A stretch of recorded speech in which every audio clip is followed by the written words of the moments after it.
Si Sara kasama sa unit team. Humiwalay.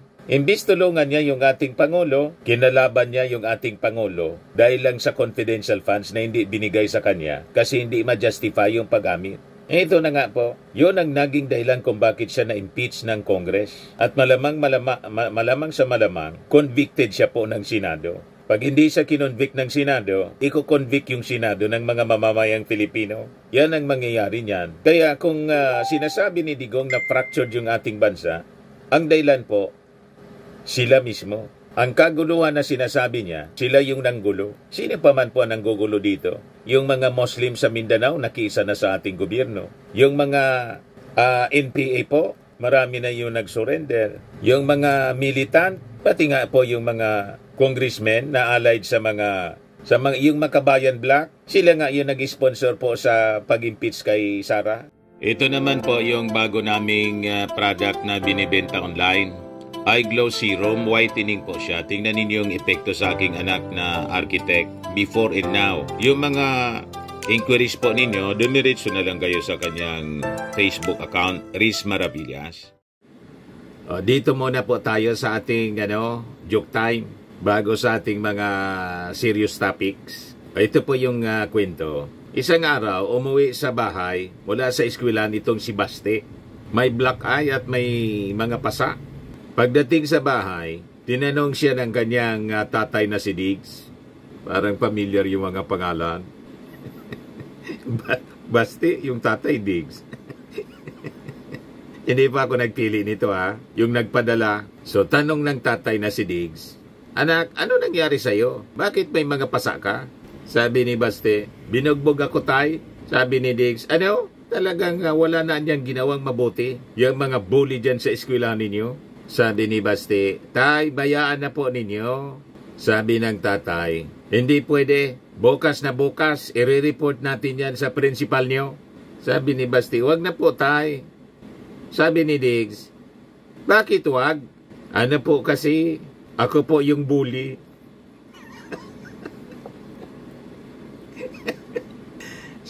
Si Basti pala yung bully, kaya pinagtulungan na bugbukin. Yun na nakuha ni Bully Basti. Hindi po ako may gawa nito Pinadala lang po ito ng tagapanood natin. Matik na, 200 pesos. Kasali ka na rin sa monthly draw. 5,000 yung mabubunot natin. At yung di mabubunot po, kasali pa rin sa December po. Ang grand prize, 10,000 pesos. Ayos na. Dito na tayo sa ating topic mga kababayan. Pag-usapan natin yung possibility na makabalik pa si Digong dito sa Pilipinas. Kasi may mga umaasa pa po. Mismo po na mga expert sa batas. Sila na po yung nagsasabi na wag na kayong umasa. Malabo na po. Kaya yung mga DDS na nag-iiyakan, pwede din kayong umiyak ng umiyak para siyempre masama yung loob ninyo. Hindi natin pinipigilan sila na umiyak. Umiyak na kayo ng todo kasi lilipas din yan po na pag-iyak ninyo. Pero yung pag-iyak ninyo po, walang epekto yan. Kahit na yung rally po na gagawin ng Iglesia ni Cristo, ang sabi may prayer rally po sila. Pwede sila na mag-prayer rally. Karapatan nila yan mga kababayan. Kaya lang, yung umasa na magbabow down, mapipressure po yung ICC, malabo po. Ito ngayon po yung sinabi ng mga legal luminaries. Yan Supreme Court has no power over ICC to bring Rody back. San Beda Law Dean, Father Ranhilio Aquino says. Yung petition po na final ng mga anak ni Digong, wala man po yon. Malabong paboran. Yung final ni Kitty, pati ni Bato, wala. Malabo po. Kahit nga po si Sara, paniwala ni Sara, yung kanyang tatay po hindi na makakauwi. Kahit si Digong, biglang naisip ni Digong yung Diyos. Dati pinagmumurayan niya yung Diyos mga kababayan. Tinawag pa niyang stupid. Pero ngayon sabi ni Digong, I leave it to God. You see? Detained Duterte surrenders faith in God's hands. So be it, anya. Ito na yung kanyang kapalaran mga kababayan. Pero may mga sinasabi pa rin siya. Ito sabi niya, detained former President Rodrigo Duterte expresses belief that the country is leading toward decline, citing fractured governance under the Marcos administration and claiming that Filipinos are becoming increasingly disgruntled. Yan ang mga last attempt niya, mga kababayan, nagatungan yung mga mamamayang Filipino para mag-alsa laban sa administrasyon ng Pangulong Bongbong Marcos. Mga last hurrah. Pero kahit siya, mga kababayan, hindi na naniniwala na makakabalik pa siya. Sabi dito, through Vice President Sara Duterte, the former president conveyed he has surrendered his faith to God, choosing to accept whatever comes his way. All he said was that the country will get worse and worse, according to him. The governance in the country is clearly fractured and the people are disgruntled. So that's what he said, sabi po ni Sara. Yung pagiging fractured ng ating bansa, angkos po sila. Si Sara kasama sa unity team, humiwalay. Imbis tulungan niya yung ating Pangulo, kinalaban niya yung ating Pangulo dahil lang sa confidential funds na hindi binigay sa kanya kasi hindi ma-justify yung paggamit. Ito na nga po, yun ang naging dahilan kung bakit siya na-impeach ng Congress. At malamang sa malamang, convicted siya po ng Senado. Pag hindi siya kinonvict ng Senado, iko-convict yung Senado ng mga mamamayang Filipino. Yan ang mangyayari niyan. Kaya kung sinasabi ni Digong na fractured yung ating bansa, ang dahilan po, sila mismo. Ang kaguluhan na sinasabi niya, sila yung nanggulo. Sino pa man po ang nanggugulo dito? Yung mga Muslim sa Mindanao, nakiisa na sa ating gobyerno. Yung mga NPA po, marami na yung nag-surrender. Yung mga militant, pati nga po yung mga congressmen na allied sa mga yung Makabayan Black, sila nga yung nag-sponsor po sa pag-impeach kay Sara. You see? Kaya yung mga statement po nila, baseless. Kaya sabi ni Digong, I will leave it that all to God. I will leave it all to God, all that will happen in my life, so be it. So he is now resigned to his fate. Iniatang na niya sa kamay ng Diyos kasi alam niya lahat ng mga efforts nila na makabalik pa rito, malabo pa mga kababayan sa sabaw ng pusit. Kasi nga, ang may kagagawa nito, sila man lang. Lahat ng kasalanan, wala man nag-udyok sa kanya. Dahil sa kanyang arrogance, ito yung sinapit nila. Sabi sa Bible, ulit-ulit nating sinasabi, pride comes before destruction. So ang nakikita natin, mga kababayan, we're actually witnessing the end of the political career ng mga Duterte. Pagtatapos ng Duterte dynasty. Kasi malabo na po na may makipag-alyado pa sa kanila in the future. Kasi mahilig silang manumbat. Di ba? O ngayon, balikan natin yung sinabi ni Father Ranilio Aquino. Sabi niya, the Supreme Court cannot compel the International Criminal Court to return former President Rodrigo Duterte. Sa interview po ni Pinky Webb sa Billionaire News Channel, sabi ni Aquino, the Supreme Court unfortunately has no ascendancy over the ICC. It has no power to command the International Criminal Court to return President Duterte to the Philippines. Paliwanag po ni Aquino na ang Supreme Court yung jurisdiction ng Supreme Court is limited to determining whether Duterte's arrest in the subsequent surrender to the ICC were lawful. However, he expressed confidence that the court would ultimately find no violations in the process that led to Duterte's transfer. Kaya yung sinasabi po ng mga kalyado ni Digong, pati ni Amy Marcos na unlawful yung arrest, malabo pong paboran ng Supreme Court yun. Ang nagsasabi na mismo, isang magaling na abogado, Lodin, si Father Ranilio Aquino. Yan sabi niya, the only thing the Supreme Court can do is to determine the legality of the arrest, the legality of the surrender of the former president to the ICC. And even on that point, I think that the Supreme Court will find that there has been no illegality committed. Ganon din po yung sinabi ng mga international law expert. Walang illegality. Ayan sabi ni Attorney Joel Botuyan, no need for ICC warrant to pass through local court Duterte arrest, valid. Si Botoyan po, ICC accredited lawyer. Kaya sinabi ni Sara na warrantless arrest niya yung nangyari. Maniwala ka kay Sara? Malabo yung batas ni Sara, pati ni Digong. Yan yung argumento niya, no, ni Sara. Warrantless arrest niya because the ICC warrant against him is invalid unless reviewed by a local court. But according to Botoyan, the validity niya of the arrest warrant is based on two things: Domestic Law or Republic Act 9851, which is the Philippine Act on Crimes Against International Humanitarian Law, Genocide, and Other Crimes Against Humanity, and Article 59 ng Rome Statute. Yan yung paliwanag niya. Regarding compliance with Article 59 of the Rome Statute, paliwanag ni Botoyan, the ICC niya has an earlier decision on the binding effect of this article in relation to the requirement of the arrest having to go through domestic judicial authority.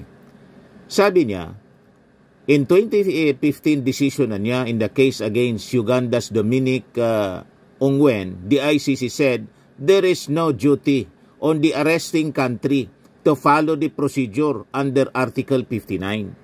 Kaya niya, no need for the arrest to go through domestic judicial authority for as long as the substance of Article 59 is complied with, which is verifying the identity of the subject of the warrant and ensuring that the rights of the suspect are respected. And in Duterte's case his Miranda rights were read to him, and he also had lawyers with him during the arrest.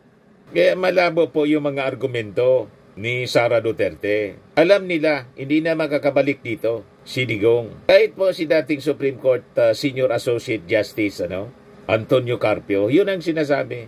Yan pakinggan natin yung interview ng PTV4. There's no violation because we have that law allowing the government to surrender. And in the case of ICC, they will not inquire how you were brought there. Basta andun ka na, they will proceed with the trial. Singit ko na rin po yung sinasabing dapat ipresenta muna sa local court ang nasasakdan. Yeah, that is in the ICC statute, in the Rome statute, na linagay nila as an obligation of the surrendering state.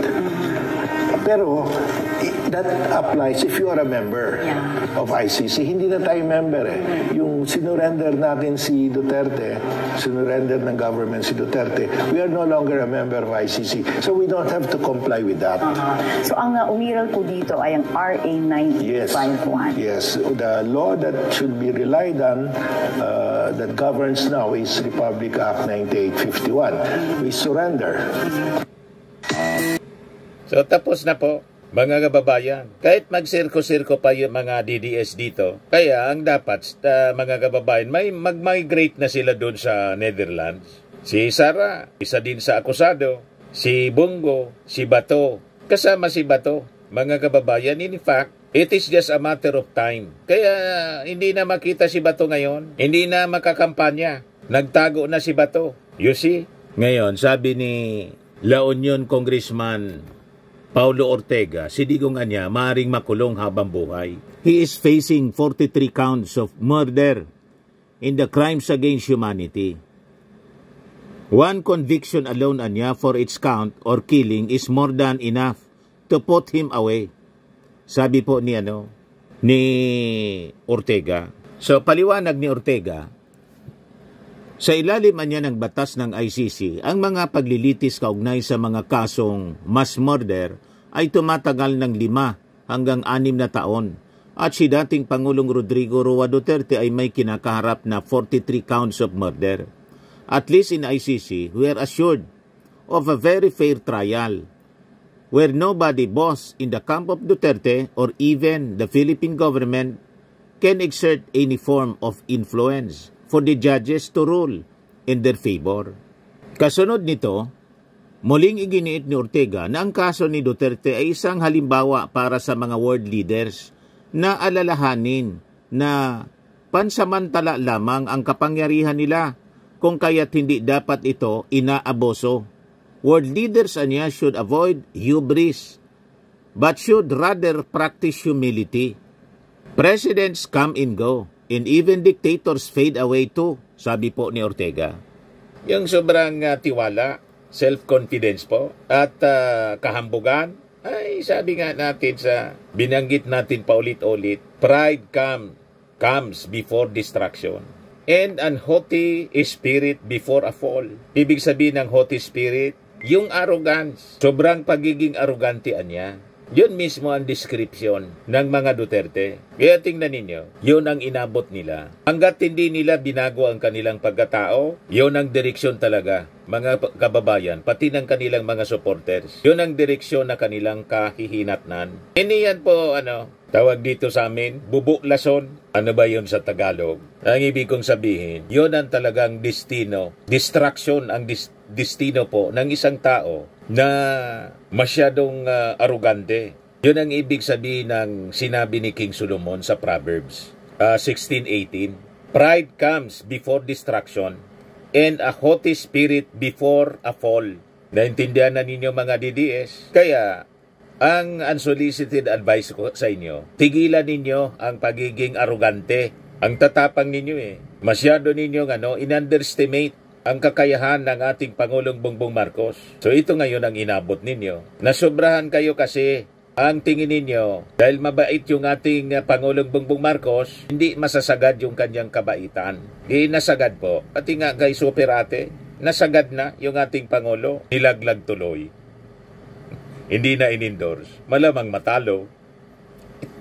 You see?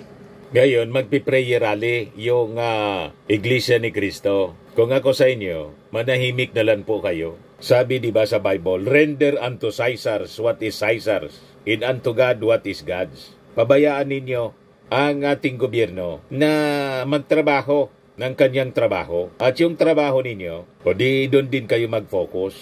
Bakit po? O tingnan ninyo yung nangyari kay Nangyari kay Kibuloy. Nangialam ng nangialam. Yan ang sinapit niya. At sabi sa Bible, malinaw, let every soul be subject unto higher powers, for there is no power but of God. The powers that be are ordained by God. Whosoever resisted the power, resisted the ordinance of God. Kaya pasakop kayo sa gobyerno.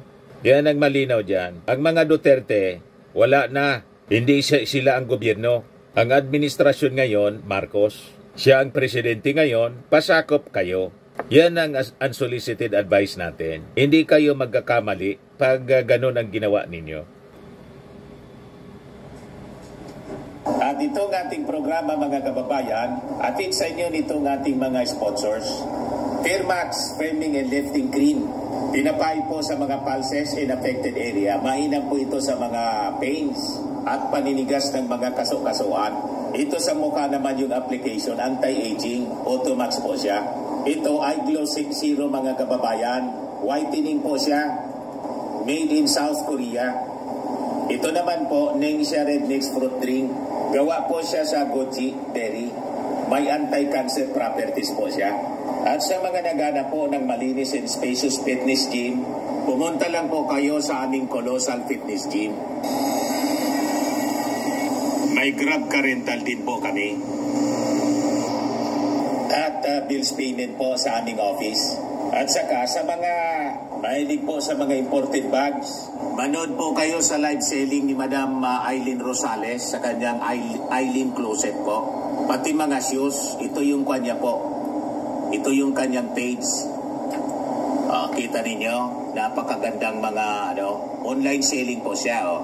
Si Madam Aileen Rosales. At cellphone number niya po, 773-798-7816.